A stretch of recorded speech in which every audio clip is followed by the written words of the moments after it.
విభమున మీరు తరణుని వేడు కలరా రంభమున రావణుని తుంచి రాక్షసులలోనున్న సీతను గైకొనుము మీరు ముదము చూడన్ రాఘవ రామచంద్ర దశకంగా రావణాసురుని నుంచి మరలా మీరు మీ సీతను గైకొను స్వామి.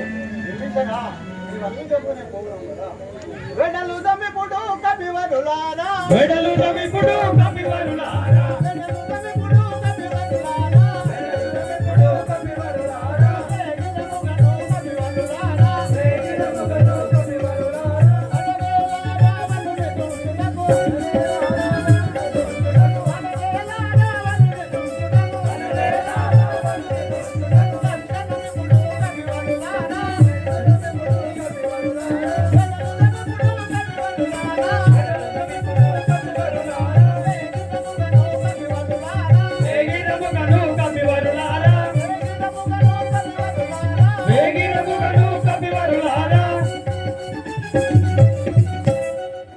Right now.